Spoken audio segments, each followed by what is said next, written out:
It's just that I think the public needs to be informed. We need to be told the benefits versus the risk. We need to know what we're facing. Well, the darker side of the polio vaccine, and what nobody knows, is that Jonas Salk has pointed out that in the last 10 years in this country, 2/3 of all the cases of polio have been vaccine-induced. How many cases is that, Bob? How many cases, Bob?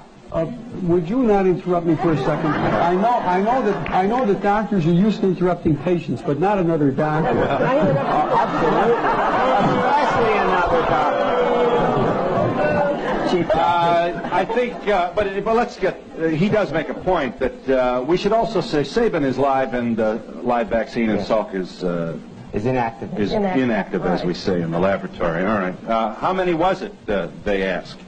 Well, how many people know that the European epidemic of polio, there were about 20 or 30 cases in this country.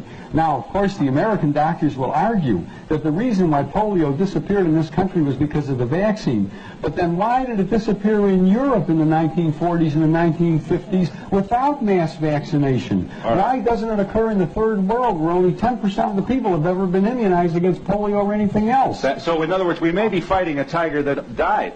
That's quite correct. Ask the people in Great Britain. Ask the people in Japan who...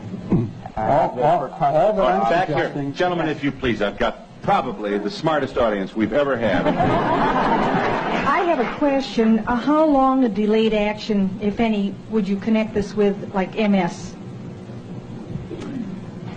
Is MS a possibility? Would multiple sclerosis be one of the possible results? As a matter of fact, there's a new publication that just came out from John Hoffman, who's a close associate of Tony Morris's, that gives the references linking MS in later life to the early introduction of live virus vaccines like measles and like some of the others that are live viruses. Now, at the present time, I would recommend that anybody who has MS or amyotrophic lateral sclerosis, or any of those degenerative neurologic conditions of later life, carefully review their vaccine histories. I would also like to comment to that, because in connection with my case, I've been doing some research. Let me tell him once again, Ms. Gundy, that you are a Guillain-Barré victim contracted following your receipt of the swine flu vaccination. Yes, and I am in the process of writing a book about my experience, and in the process I've done considerable research.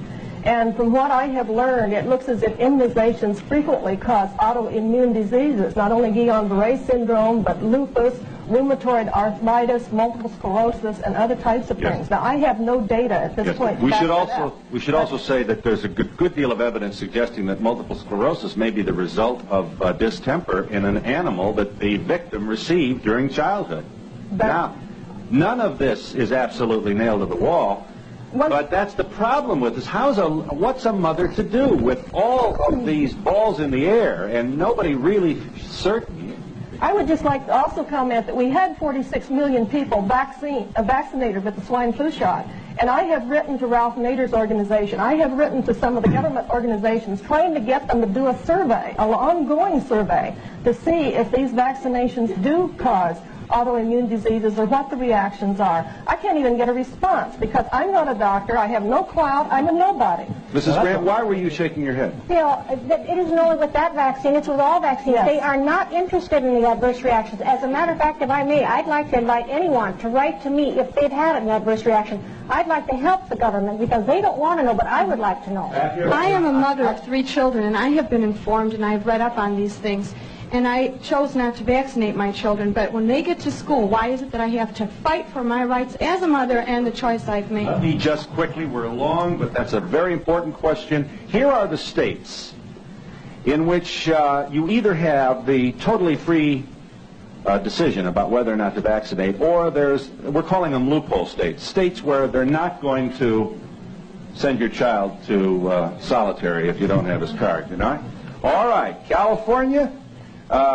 Not all children must be immunized in these states. Some require religious reasons. Some places there is a bureaucratic humma you have to go through to prove that you're this or that. And others it's probably easier. So just for the sake of simplifying this, Colorado, Idaho, Indiana, Iowa, Louisiana, Maine, Michigan, Minnesota, Missouri, Montana, Nebraska, North Dakota, Ohio, Oklahoma, Pennsylvania, Rhode Island, Utah, Vermont, Washington, and Wisconsin. If your state is not on there, it means that your child is going to be left at the kindergarten door feeling very, very much an outcast because he didn't get his immunization shots. And we'll be back in a moment.